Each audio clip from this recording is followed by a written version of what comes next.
aqui. Faça essa oração pelo pastor Henrique, por favor. Não posso tê-los aqui e não aproveitar dessa olha como esse altar ficou de peso agora. Inclinado para cá. Amém. Bom receber. Amém. Vamos orar? Deus, eu quero te agradecer pela vida do pastor Henrique, por essa bênção na vida de tanta gente. Agradecer pela Sara, pela Bela, pai, pela Sofia. Obrigado por essa família tão querida em tantos lugares, mas querida porque escolheram nos servir primeiro. Ó Pai, nos ajuda também a servir o Senhor primeiro. Eu tenho certeza que nessa manhã o Senhor vai nos visitar através daquilo que o Senhor colocou no coração dele. Mas não posso deixar de fazer essa oração sem agradecer pela vida do pastor Ednei nesse lugar também, ó Pai. Essa resposta de oração não é só dessa igreja, não. Muita gente orou por esse momento, por essa igreja, por esse pastor, e o Senhor fez da forma que foi melhor. Obrigado, Senhor. Obrigado porque também acredito eu que eu e o pastor Henrique estamos felizes por estar aqui, vendo o cumprimento das suas promessas na vida do pastor Ednei e da Micélia. Muito obrigado por isso, Pai. Visita-nos nessa manhã, nosso pedido, em nome de Jesus. Amém. Amém. Meus irmãos, eu quero saudar a todos com um bom dia na graça e na paz do Senhor Jesus, amém? Amém. Uma alegria muito grande para a Sara e eu estarmos aqui presentes na Igreja Batista 4 de Julho, agora aqui no Ciência, Centro Integrado de Evangelismo e Missões, revendo nosso querido pastor Ednei, Micélia, Benício, sendo ele agora. Parabéns, que Deus continue abençoando, parabéns pelo filho, parabéns pela chegada aqui na igreja. Esther 4,14, para um tempo tal como esse, Deus trouxe esse casal, essa família, aqui para a igreja. A gente fica muito feliz, como mencionou o pastor Ulisses na oração. É uma bênção, uma alegria. A igreja é diferente, você está mais engraçadinho, você tinha essas piadinhas. A gente fica feliz, muito alegre, obrigado a Deus.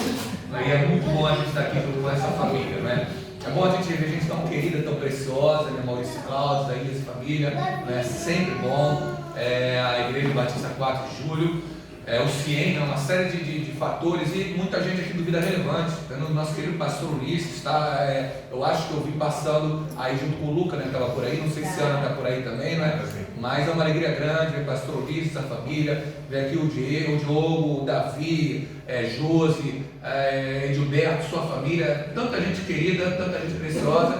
Eu falo isso aqui porque dali em diante eu não enxergo mais, Então, até aqui vai, é uma alegria grande ver você, nós estamos juntos. Eu trago abraço da Segunda Igreja Batista em Rondonópolis, aquela terra querida, terra quente, consegue ser mais quente do que o Rio, porque a umidade do ar lá é baixíssima. Enquanto nossa umidade aqui diariamente é 60, 70 num dia não chuvoso, Lá a umidade do ar, mencionei ontem no Vida Relevante, chegamos a entrar no Guinness no ano de 2020, em setembro, que foi o tempo de maiores queimadas no Brasil, 8.107 queimadas em setembro de 2020, e aí isso contribuiu para entrarmos no Guinness como o lugar na Terra com mais baixa umidade do ar, mais do que o deserto do Saara. Teve lá, botar à tarde, saiu essa notícia, não por um bom motivo, mas saiu lá essa notícia dos nossos jornaizinhos de lá. Então, até aqui você sente o calor, das principais culturas do Brasil, milho, soja e algodão, as três principais culturas, mas que são hoje maior oxigenação econômica do agronegócio, com tantos empregos corolários, como a agricultura de precisão, a parte do maquinário, a parte de zootecnia, e tantas outras peculiaridades mais do nosso agronegócio, que a gente aqui no contexto bem urbano fica bem distante de uma realidade como essa lá, Mas Deus nos levou para lá, essa cidade a 1.750 km daqui, 220 km de Cuiabá, 232 mil habitantes, com as suas peculiaridades próprias, pastoreando uma igreja em Mato Grosso, que não é Mato Grossense. 73% da nossa igreja é de fora do Mato Grosso, de paulistas, paranaenses principalmente, porque é um povo que vai para lá por causa da fartura de empregos.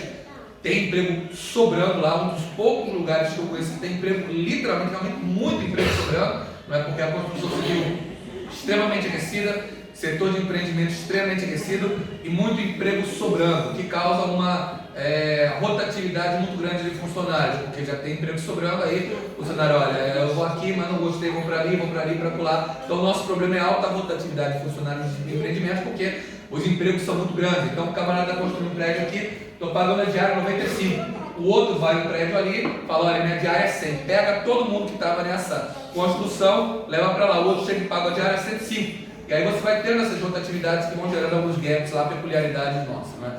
Então, fica aqui o meu agradecimento à Igreja Batista 4 de Julho, ao pastor Ednei Farnella, ao nosso querido pastor Ulisses Torres e ao Ministério Mulher Relevante, que nos possibilitaram. Estamos aqui desde quarta-feira e em breve, agora no começo da semana, Deus nos conduzindo de volta para o nosso rebanho lá. Abra sua Bíblia no livro de Romanos, porque quando o pastor Ednei mencionou que a temática geral que os irmãos estão meditando ao longo desse período é uma temática sobre mudanças, não é? O processo de mudança a gente, nesse momento, já compreende que ele tem sempre o seu início na mente, não é? Nós somos um ser pluridimensional, temos a dimensão, nas ciências humanas trabalha-se com a tríplice dimensão, né? Cognitivo, afetivo e psicomotor. A gente é crente, a gente entende que tem mais uma, espiritual. Né? Então você tem uma quádrupla dimensão. A dimensão cognitiva, a dimensão afetiva, a dimensão psicomotora e a dimensão espiritual. E com essas dimensões, todo o processo, seja o processo de mudança na psicomotricidade, você não cuidava do corpo, agora cuida. Na afetividade, tinha mágoas, agora tirou aquelas mágoas do coração. Todo ele vai começar na mudança de mente. Que Paulo, mesmo sem ter tantos estudos da questão psicológica, né, que vai nascer lá pelo século XVIII, mas entendendo bem a natureza humana pela revelação do Espírito, ele já aponta isso. E naquela igreja que ficava na capital do império, com tanta luta, onde ser cristão significava aceitar a possibilidade de lutar com o leão numa arena, no Coliseu Romano, se declarasse publicamente a sua fé, e Paulo elogia isso em Romanos 1,8, diz: dou graças a meu Deus porque em todo mundo é anunciada a vossa fé. Ser crente em Roma era ser uma pessoa de fé.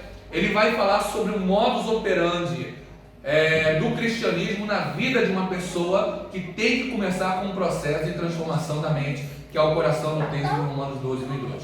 Então a gente vai pensar as mudanças a partir daí, onde o texto bíblico diz: ó, pois irmãos, pela compaixão de Deus, que apresenteis os vossos corpos em sacrifício vivo, santo e agradável a Deus, que é o vosso culto racional.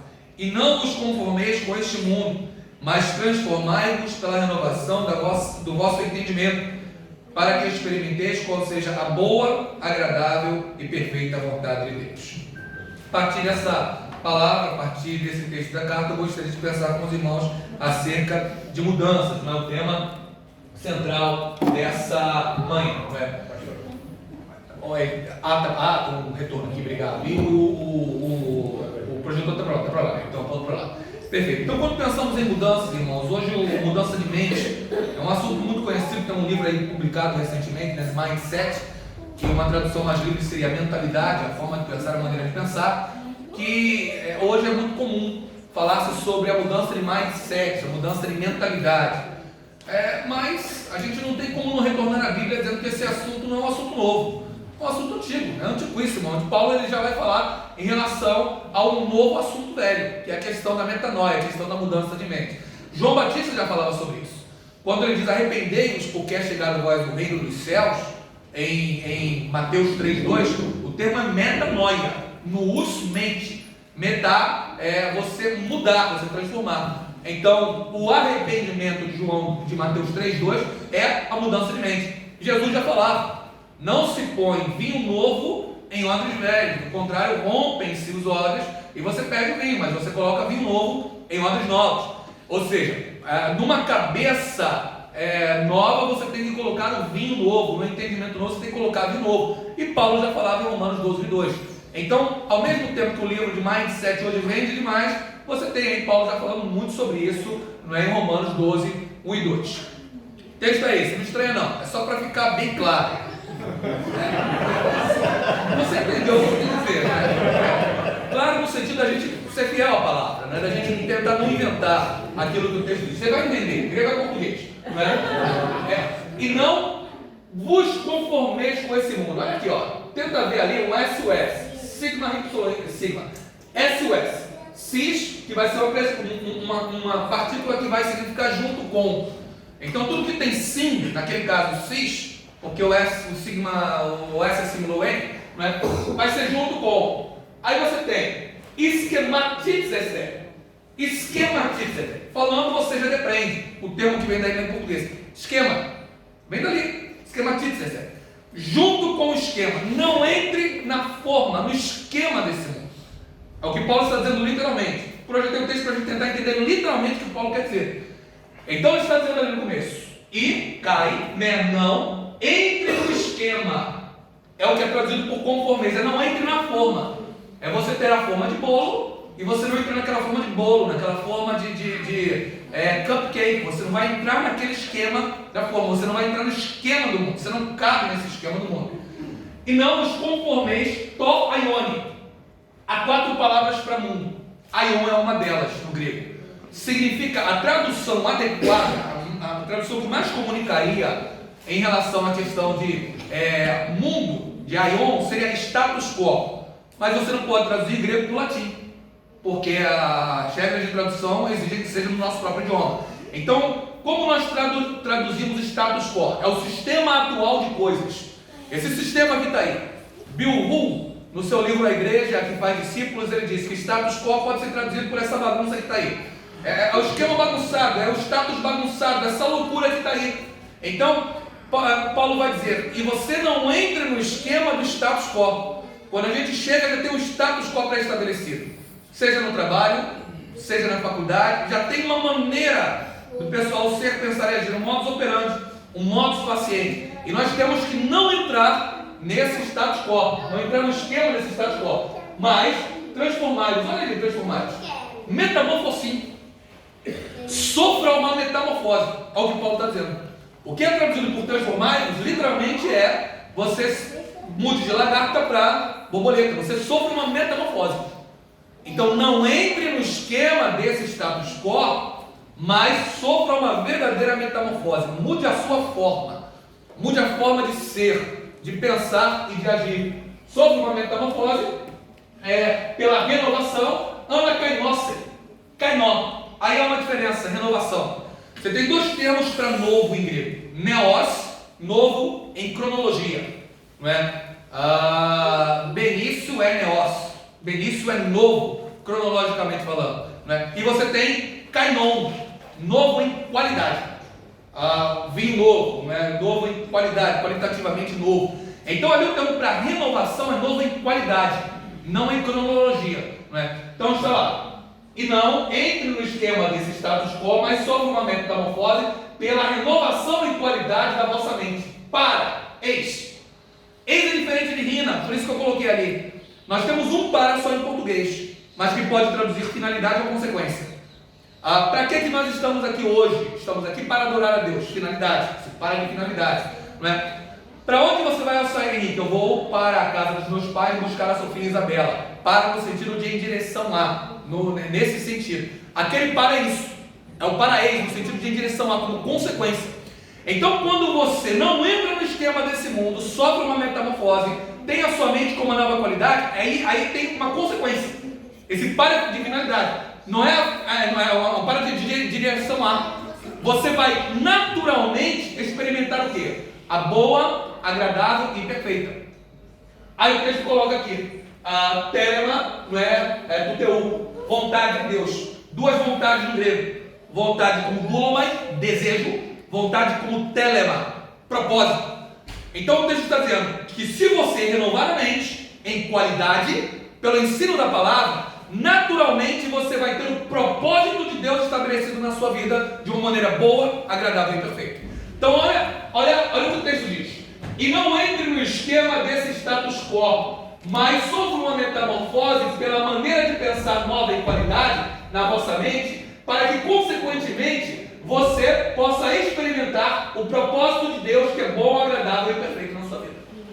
Então é isso que Paulo está dizendo no texto. É essa a fala do Paulo. O cumprimento do propósito de Deus na nossa vida começa pelo processo de transformação da mente, mas isso exige de mim uma metamorfose e que eu não entre no esquema desse mundo. A mudança passa por aí. A gente tem que pensar diferente, tem que mudar a nossa forma de pensar para a forma de pensar bíblica e paulina, se isso não tem acontecido. Então, o coração do texto é a renovação da mente. A renovação gera a entrega, não voluntariado, mas o discipulado que tem um custo. Então esse processo de renovação, ele me leva a me entregar a Deus, mas não é uma entrega voluntária. Discípulos são diferentes de voluntários. A gente às vezes fala de trabalho voluntário na igreja, mas o voluntário, se não gosta de uma coisa, deixa a ONG, deixa o serviço que está prestando. O discípulo é mais. O discípulo muitas vezes faz coisas que não lhe são agradáveis, mas porque ele carrega a cruz que Jesus separou para ele. Então, mais do que um trabalho voluntário, o que desenvolvemos na igreja é um trabalho de um discípulo. E esse trabalho de discípulo só é possível com a renovação da mente. Pessoas bem intencionadas no mundo geram trabalho voluntário nas ONGs. Pessoas que são discípulas na igreja prestam um serviço de discipulado, levando a sua cruz a cada dia e fazendo o serviço do Senhor. A renovação da mente gera experiência, não o contrário do pós-moderno. Não é a experiência que vai gerar uma mudança de mente, mas eu tive Cristo na minha vida transformando e agora eu vou em direção ao cumprimento do propósito de Deus na minha vida. A metamorfose e não a conformidade com o status quo são frutos da forma de pensar transformada. Essa forma de pensar transformada o é pela ação do Espírito e pelo alimento da palavra. Então, como é que a mente de Cristo se consolida na sua vida? Ter a mente de Cristo é ter um entendimento formatado pelas Escrituras, sendo ele consolidado, nos possibilitando chegar à raiz de toda a verdade. Isso é ter a mente de Cristo. É ter o nosso entendimento, a maneira de pensar, formatada pela palavra de Deus. De maneira tal que, consolidado nesse processo, ele leve a possibilidade de chegar à raiz de toda a verdade.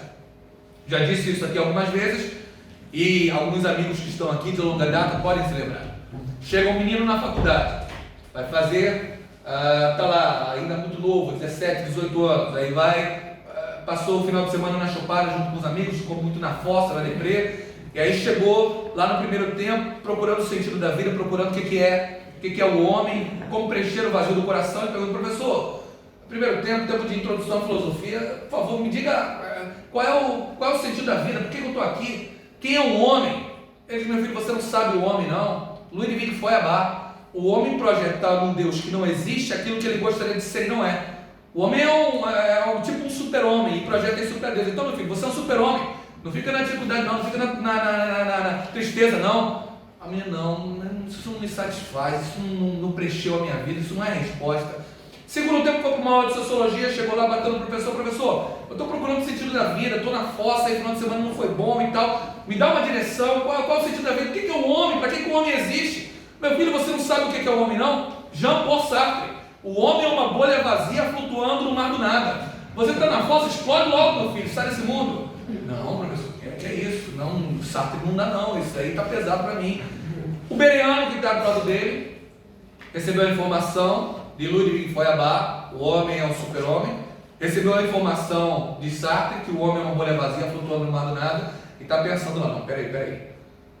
Ó Senhor, Senhor nosso, quão admirável é o teu nome sobre toda a terra. Da boca dos que mamam e dos meninos de peito, tu suscitaste força para fazer notório o teu nome aos teus adversários. Quando vejo o céu, obra dos teus dedos, a lua e a estrela, obra das tuas mãos, me pergunto, conceito de antropologia: que é o homem para que te lembre deles e o filho do homem para que assim o visites? Bem, será que o homem é o homem de Feuerbach? Não, pouco menor do que os anos do Vizeste. Não, então ele não é um super-homem. Mas será que o homem é uma bolha vazia? Não, peraí, de glória e de honra coroática. Não, está acima da bolha vazia. Então ele não é Deus, ele não é um anjo, mas ele também não é um animal, não é uma bolha vazia. O homem, ele é a coroa da criação. E aí o Bereano está ali, com a consolidação do processo de formação da mente de Cristo nele, pensando a partir da Escritura, comparando sem medo de filosofia, sem medo de sociologia, mas comparando os ensinos que ele recebe à luz da revelação da palavra de Deus, com o entendimento dele formatado a partir das Escrituras, num processo de renovação da mente. Então esse processo de mudança do nosso modus operandi, do nosso dia a dia, ele começa com o processo de renovação da nossa mente, não é? Bem, então Romanos 12, 1 e 2, ele vai assim: renova a mente, a engrenagem da mente, aí eu não me conformo e eu me transformo para experimentar. Mas a engrenagem da mente é que mexe. Renovou a mente, não se conformou, foi transformado para experimentar a boa, agradável e perfeita vontade de Deus. A partir daí, uma afirmação central: assim como nos tempos das lutas contra as feras no Coliseu Romano, hoje também faz-se necessário ter a mente renovada para avançar, para a gente mudar. Mas como ter a mente renovada? A mente renovada é renovada a partir do encontro com Cristo, mas pelo fato de ainda estarmos no corpo dessa vida, há uma luta interna do novo contra o velho, nova natureza contra a antiga natureza. E para avançar, a gente precisa consolidar o processo de renovação da mente de Cristo em nós. É um terceiro mindset, é um mindset realista cristão, em que para avançar é preciso mudar a maneira de pensar. Nós precisamos ter a mente mudada pelo Evangelho de Jesus Cristo e pensar a partir dele. Por isso a afirmação central é mude a mente. Em primeiro lugar, mude a mente buscando referenciais epistemológicos corretos. De onde você pensa aquilo que você pensa, de onde você reflete aquilo que você reflete. C.S. Lewis nos lembra que Deus não detesta menos os intelectualmente preguiçosos do que qualquer outro tipo de preguiçoso. Se você está pensando em se tornar um cristão, ele avisa que você estará embarcando em algo que vai ocupar toda a sua pessoa, inclusive seu cérebro. Felizmente existe uma compensação. Aquele que se esforça honestamente para ser cristão, logo percebe que sua inteligência está aprimorada. Um dos motivos pelos quais não é necessário grande estudo para se tornar cristão é que o cristianismo é, em si mesmo, uma educação.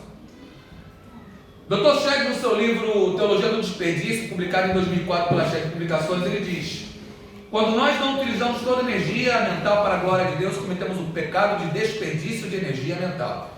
Irmãos, ser crente é queimar a mufa, ser crente é pensar, ser crente é raciocinar. John Stott, crer é também pensar. Porque nesse mundo em que nós vivemos, nós enfrentamos um outro tipo de cativeiro que não é apenas um cativeiro físico, principalmente na nossa realidade ocidental, diferente da ocidental. Enfrentamos um cativeiro cognitivo, um cativeiro epistemológico, um cativeiro mental, onde nós temos pessoas com o corpo dentro da igreja, mas com a cabeça fora. Nós estamos com pessoas dentro da igreja, mas que estão com a sua maneira de pensar, com uma maneira de pensar fora da igreja. Então, em primeiro lugar, nós precisamos mudar a nossa mente, buscando um referencial epistemológico correto, mudando a maneira de pensar.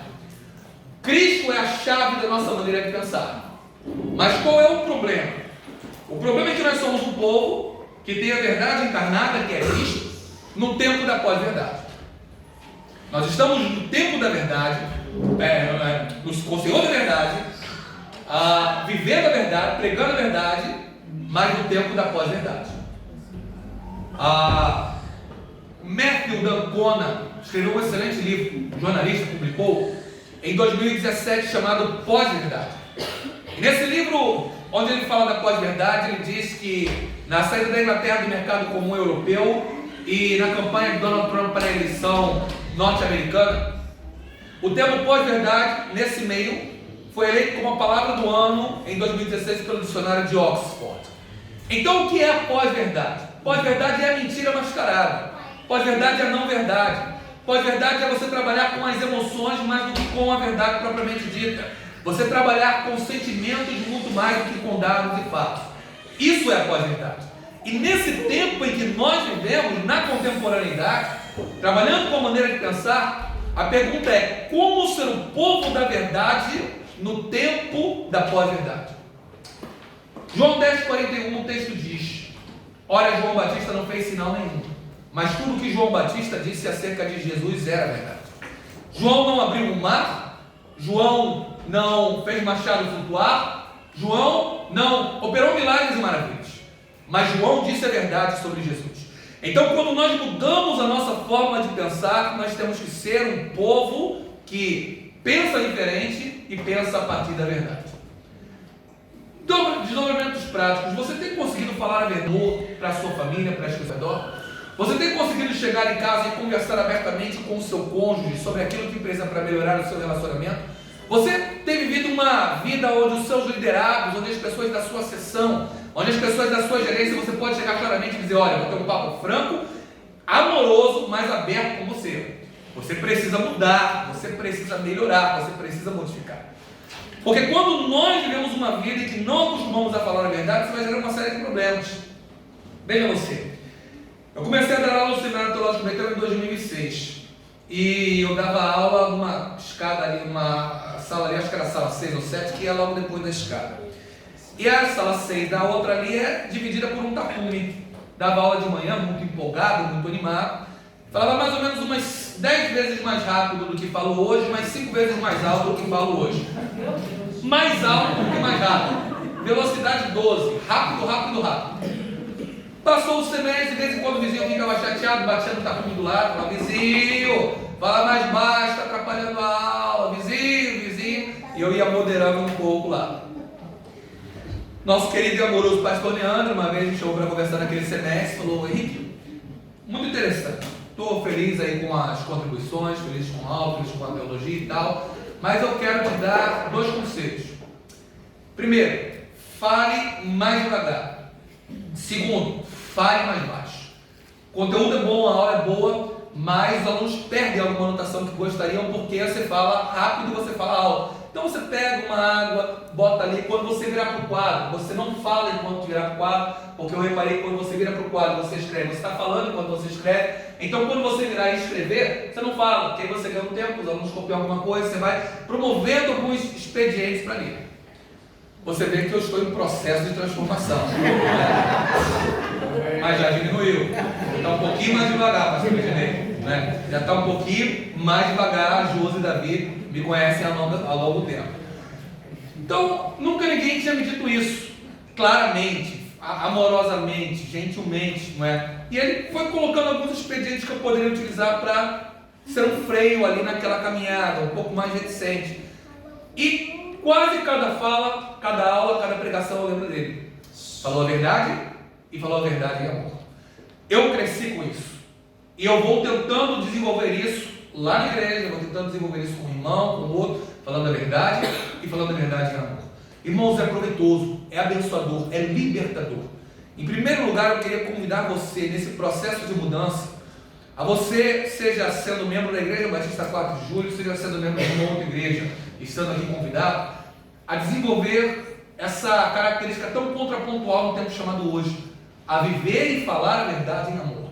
A você tentar se esforçar o máximo possível para só falar a verdade, a falar a verdade sobre Jesus e falar a verdade com o seu próximo, conversar gentil e amorosamente, discordar na santa paz do Senhor, mas falar: olha, me permita, mas eu discordo de você elegantemente, cordialmente, gentil e amorosamente. Mas talvez esteja faltando esse contraponto de uma santa discordância da verdade em amor, para que você possa fazer o teu próximo crescer e se libertar muitas vezes do desejo de aprovação social, e se libertar muitas vezes do desejo de agradar todo mundo. E fazendo assim, vai ser uma bênção na sua vida, vai ser muito proveitoso para você. No processo de instrução pastoral da Igreja Batista de Rondonópolis, começou em 16, e chamaram Sariel, telefonando para nós em abril de 16. Em setembro de 16 nós fomos lá fazer uma conferência, sexta, sábado e domingo. Fomos lá, aí reuniu uma turma lá, diretoria, ministério, uns 20 lá. E fizeram algumas perguntas: olha, o que o senhor vai fazer em relação ao ministério infantil? Falei: a Sofia ainda não estava desenvolvida, era muito pequenininha ainda. Falei: irmãos, tinha uma filha recente, eu confesso aos irmãos que não tenho muita experiência com criança. Amo crianças e entendo que não são o futuro, não são o amanhã, são o hoje. Agora, eu vou aprender junto com os irmãos aqui no processo, orando para que tenha uma boa ministra de crianças, que a gente capacite ela, não é? Ajude ela em alguma coisa, e nós vamos tentar trabalhar com essas que são pérolas do nosso jardim, joias e flores do nosso jardim que nós precisamos. Então vou descobrir com os irmãos juntos. Perfeito, pastor. Pastor, nós queremos saber se o senhor vai estar em toda a atividade da igreja aqui. Falei: depende. Porque a partir de Atos 13:36, quando o texto bíblico diz que Deus deu Davi à sua geração para cumprir o propósito de Deus, Deus não me deu para vocês. Vocês são uma bênção na minha vida.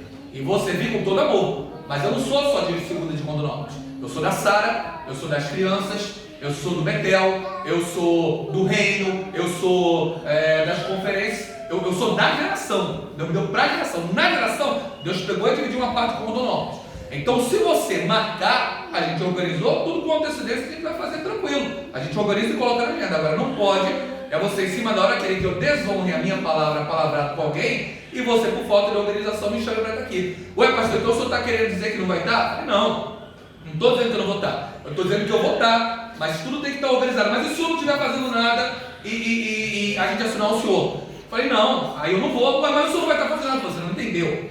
Eu não vou estar sem nada para fazer, eu vou estar fazendo nada, e fazer nada é fazer alguma coisa. É o ócio produtivo. Falei: porque até o nada que eu faço é agitado. Eu preciso de momentos de descanso para ser quem eu sou de Deus. Então eu coloco lá os momentos de descanso, momentos de relax, momentos de lazer. Então eu coloquei: esse dia o que eu vou fazer? Não vou fazer nada. Eu preciso, para fazer alguma coisa, fazer nada. E se você que não se organizou, o que eu faço alguma coisa no lugar de fazer nada, você não me dá nada agendado para fazer alguma coisa, você está me convidando para abrir mão da minha agenda. Eu não vou fazer isso, porque foi falta de organização sua. Eu não sei o que dão os irmãos que me escolheram para estar lá. Eu vivo dizendo, irmãos, eu avisei, eles escolheram, eu não tirei uma vírgula do que eu sou, mas os irmãos resolveram escolher. Então, a verdade em amor. Volte para casa hoje com amor e carinho, mas diga a verdade em amor para resolver aquelas situações que você tem que resolver em casa e amanhã no trabalho. Resolva o que tem para resolver falando a verdade em amor. Amém? Fala aí para quem está do seu lado, a verdade é libertadora. Resolva. A verdade é libertadora. Então resolva. A verdade é libertadora. Então você e eu precisamos resolver. Segundo lugar, mude a mente, tendo o propósito de Deus bem definido. Então, para as mudanças acontecerem, nós precisamos ter o propósito de Deus muito bem definido na nossa vida. O texto vai dizer que o processo de renovação da mente ele me leva a sofrer uma metamorfose e, consequentemente, ser conduzido ao telema de Deus, ao propósito de Deus estabelecido na minha vida. O propósito de Deus é o carregar a nossa cruz. Lucas 9:23. Se alguém quer vir após mim, negue-se a si mesmo, tome a cada dia a sua cruz. Cumpra o propósito de Deus para a sua vida e siga. A cruz é o propósito que Deus tem para a vida de cada um de nós. Por isso, a cada dia nós precisamos nos perguntar na caminhada se nós estamos neste propósito. Você está fazendo aquilo que Deus te chamou para fazer? Você que está aqui hoje, nessa manhã, foi chamado para quê? Qual é o propósito de Deus na sua vida? Por que você de repente está fora desse propósito?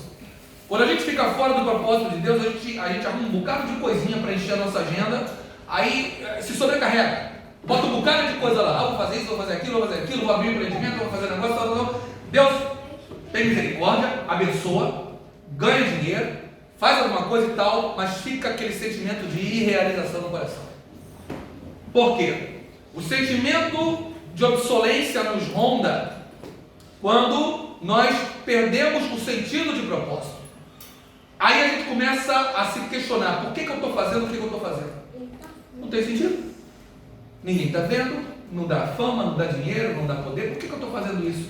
Então a gente começa a ter um sentimento de obsolência, um sentimento de que não faz sentido. Por quê? Porque a gente está perdendo o propósito.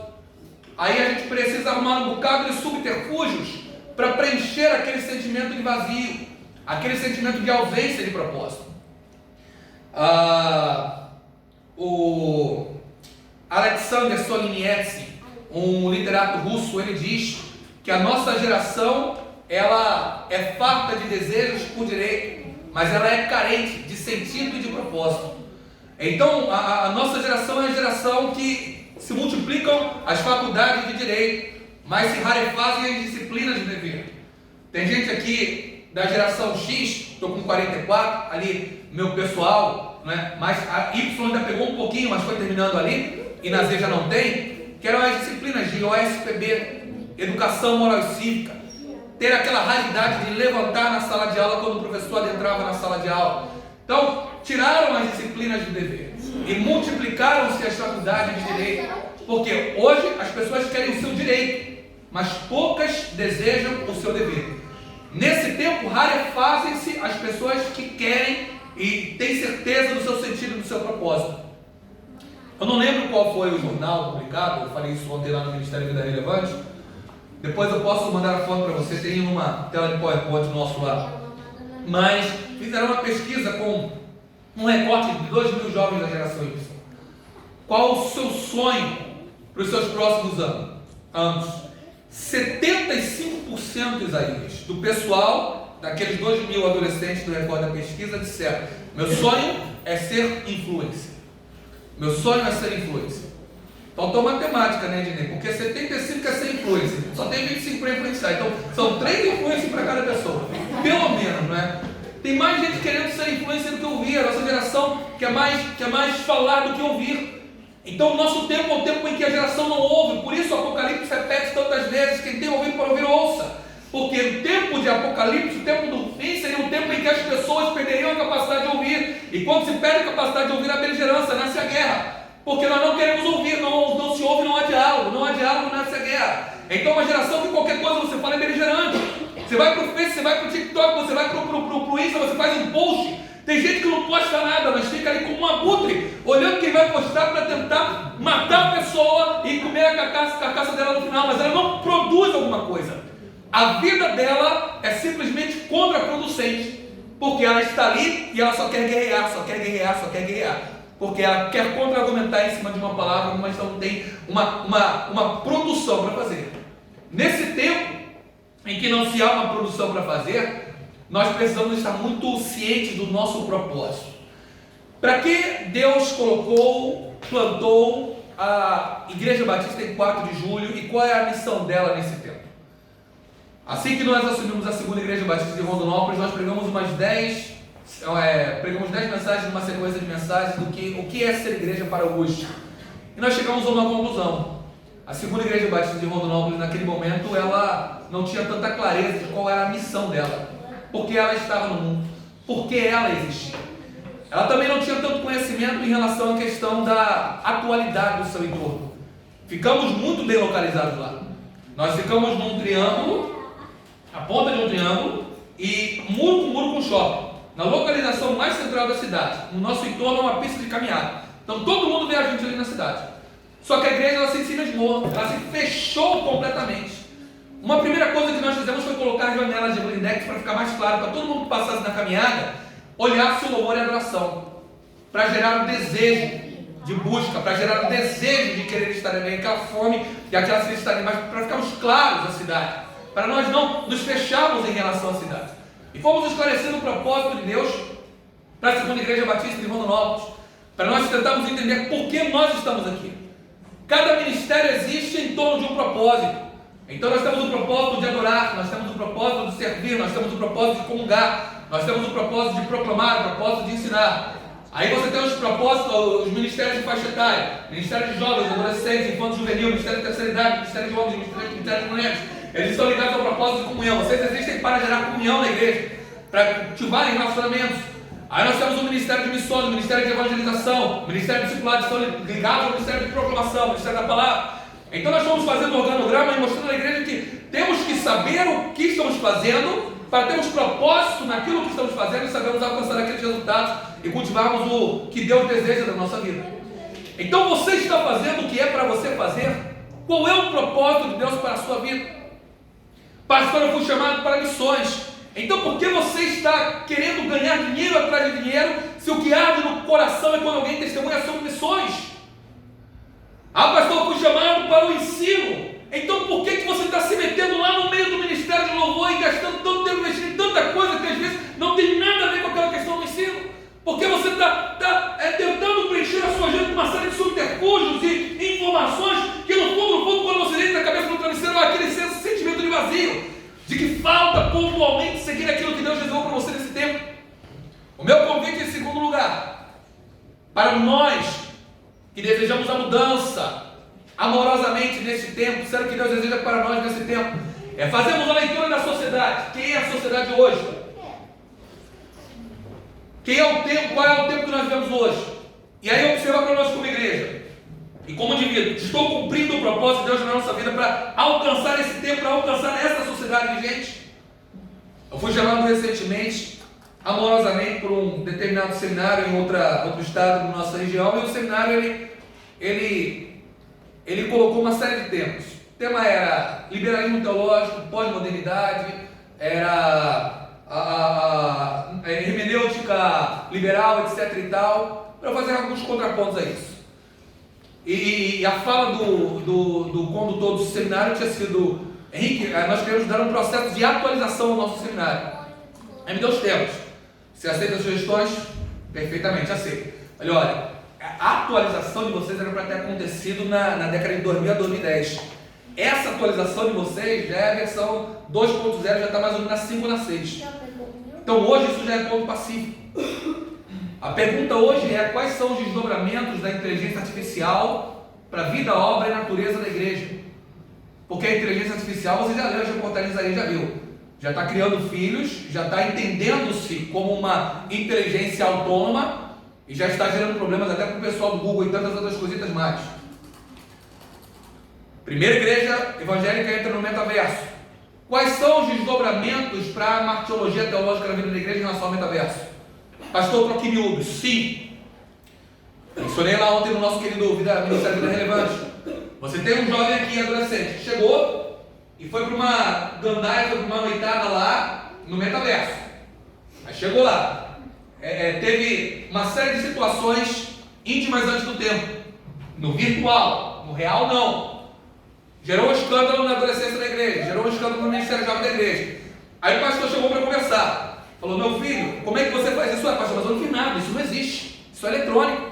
Não, meu filho, mas o pecado eletrônico também é um pecado. Se o pecado eletrônico também é um pecado, por que o senhor está me condenando por ter uma intimidade antes do tempo com o pessoal jovem adolescente? Por que o senhor não condena o seu filho quando joga joguinho e mata 30 naquele jogo logo na primeira fase? Então assassinar não é pecado, ter relação íntima antes do tempo é pecado? Como é que você resolve esse problema? O pecado eletrônico no metaverso virtual vai ser considerado como um pecado no mundo real? Então são questões de desdobramento para a vida e obra da igreja hoje.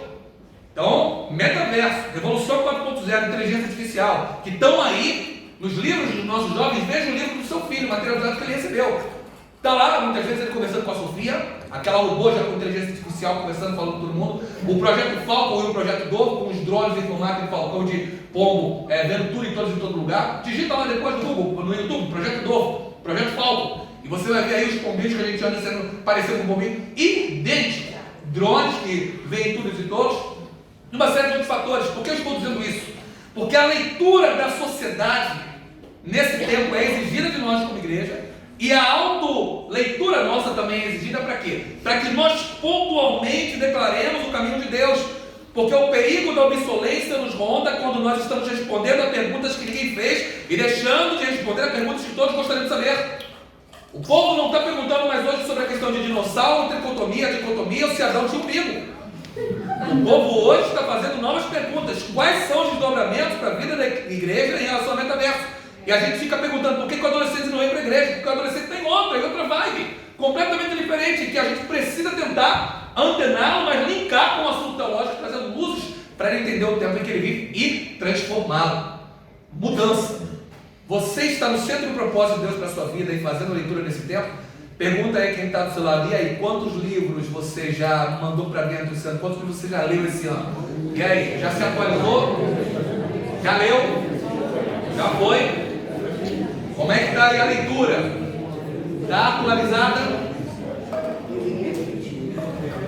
Para mudar lá fora, precisamos ter a leitura correta aqui fora. Para nos mudarmos, precisamos ter a leitura correta. Estar no centro do propósito de Deus. Em terceiro e último lugar, mude a mente fazendo a manutenção com um relacionamento de intimidade com Deus, não é?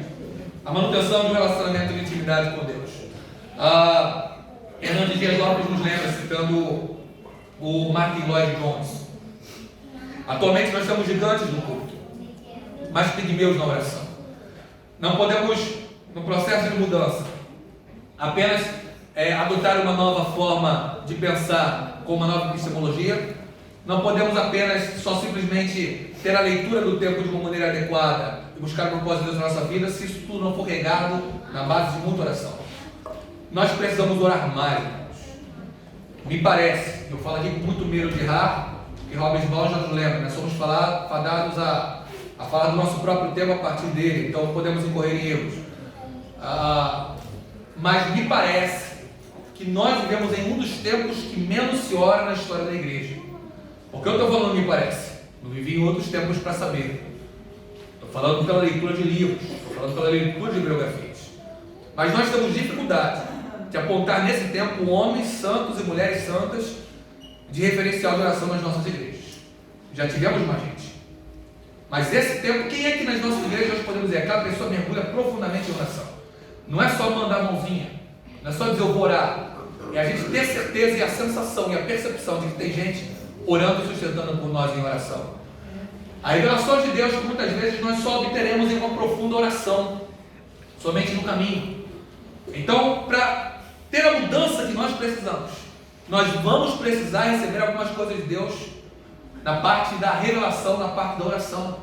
Seja um texto bíblico sendo trazido para nós, seja Deus falando diretamente conosco. Por quê? O que Deus quer para a Igreja Batista 4 de julho, tendo migrado ela ali da Tijuca, né? Ali ainda era Tijuca, não? Tijuca, né? Tijuca, lá ali do lado da segunda-feira, trazendo para cá, para Tijuca, mas mais dentro interior da Grande Tijuca. Então, por que Deus fez essa migração? Há um propósito. Por nós ficarmos, pastor Ednei, na ponta de um triângulo lá, muro com muro com shopping, via de regra recebemos propostas entre 4 a 5 milhões de reais de escambo.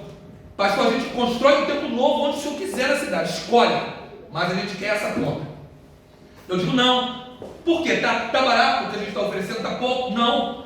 É porque existe um propósito teológico. Quando o pastor Stuart foi implantar a igreja aqui, os ingleses fizeram o que se chama de análise de cenário. Para onde a cidade vai crescer? Temos foto lá do grande matagal que era aquele lugar que a gente estava lá. Do lado do cemitério. Tinha um cemitério em frente e um mato. Aí os ingleses oraram que a cidade vai crescer para cá. Fizeram uma análise de cenário. Conversaram com a minha sogra, uma das primeiras convertidas da época. A senhora aceita, a senhora trabalhar junto com o prefeito, cozinheiro do prefeito. A senhora pode pedir o terreno para ele? Pode. O prefeito falou, esse terreno não vale nada. Vou dar esse terreno da igreja. Deu de papel passado a escritura. É o lugar mais valorizado da cidade hoje. Então, agora, por causa do tempo, no nosso plano diretor da cidade, não pode haver nenhuma igreja na rua lateral, que é a Lions, nenhuma igreja na rota e nenhuma igreja num determinado raio de quilometragem lá. Se tirar a nossa igreja de lá, não vai ter nenhuma igreja naquela parte de lá. Ora, Deus nos plantou lá, muito clara e muito objetivamente. Não há autorização humana para reverter esse propósito de Deus ali. Então havia um propósito. E esse propósito foi conseguido com cognição, análise de cenário e com revelação. Deus orientando e inclinando o coração. Cito um exemplo, caminho para a conclusão e fecho.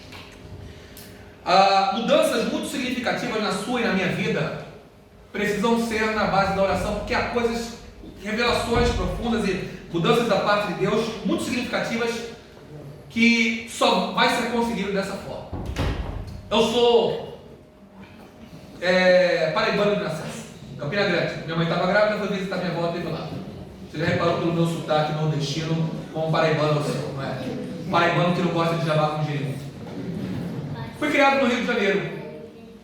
Fui ordenado pastor aos 19 anos, hoje estou com 44. Pastor solteiro até os 26 anos de vida. Falei, se eu ir agora, ficou complicado para mim. Pastor não pode ficar namorando aí que não dá, né? Fica feio. Né? Pastor leva uma vida radical de fé. É só bênção, é só aquela criatividade que Deus dá para a gente descortinar. Não é? É complicado. Então, senhor, eu preciso de alguém que seja radical de fé que nem eu, porque eu então vou ser celibatário, vou passar minha vida solteiro. Então o senhor faz o que o senhor desejar. Agora tem que ser radical de fé que nem eu. Sara, Rondonópolitana, 0 a 6 em Rondonópolis, 6 a 22 em Cuiabá, foi numa trans da Junta de Missões Nacionais em Goiás. Em Goiás, chega pra cá, por gentileza, Sara. Em Goiás, a Sara encontrou com um menino, pastor Bruno, amigo meu, amigo dela. Então estava lá, Sara em Mato Grosso, eu em Rio de Janeiro, por meio de um amigo comum improvável, no caminho, em Missões, em Goiás, nós nos conhecemos. E aí conhecemos, conversamos, falei, Sara, eu sou pastor. Ah não, Bruno me falou que você é pastor e tal, pastor de jovem, legal, o pessoal está lá junto e tal, sim.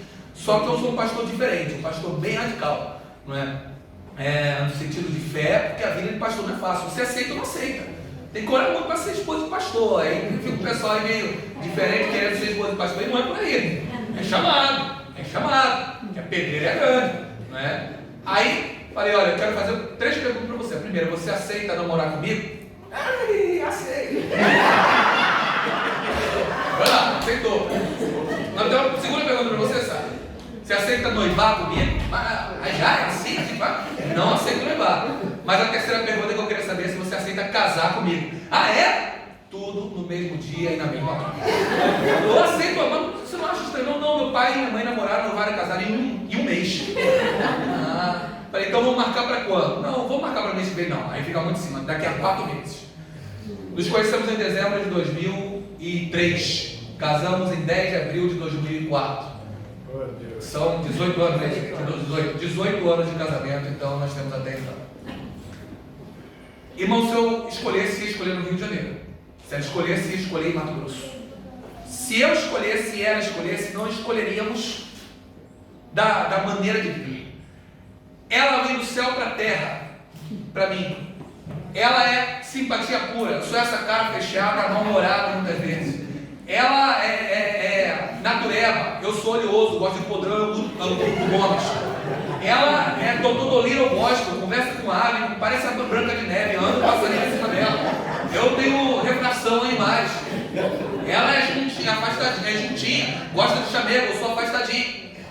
Aí Deus vem e une e nos dá 2 lindas filhas e maravilhosas, Sofia de 7, Bela de 4 anos, mas no caminho. Ela atendeu um chamado lá e foi para trás. Pastor Bruno foi, nós nos conhecemos em comum e hoje estamos aqui para dizer a você que a mudança significativa aconteceu. Ela me mudou, eu mudo ela, vamos mudando, nos afetando pouco a pouco, mas a mudança aconteceu no caminho. Há coisas que Deus tem para a Igreja Batista 4 de Julho, mas que elas só vão ser conseguidas na base de muita oração. Há coisas, meu irmão, que o Excel não vai resolver. Te ajudar a conseguir tirar aquela conta do BP. Te ajudar no organograma a conseguir colocar a tua vida em dia. Seu dever e meu dever é planejar. Mas Deus, Ele quer trazer coisas que o planejamento Ele não vai trazer.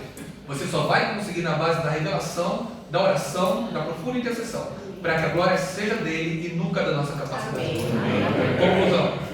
Conclusão que eu chego de tudo isso é que a igreja é reformada, a eclesia é reformada, é sempre reformando a eclesia. A igreja foi reformada e ela estará sempre sendo reformada. Precisamos, como igreja, estar sempre em constante mudança.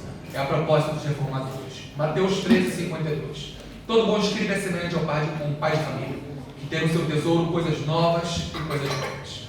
Então, a igreja ela vai precisar ter essa sabedoria de manter elementos antigos, maravilhosos, tesouros que Deus nos concedeu, fazendo a leitura de mundo de atualização e jungindo esses dois, atrelando esses dois, vai formar um bom tesouro, como propôs Jesus em Mateus 13:52, um tesouro formado de coisas novas e coisas velhas. Obrigado a todos os irmãos, obrigado pastor Ednei, que Deus te abençoe em nome de Jesus.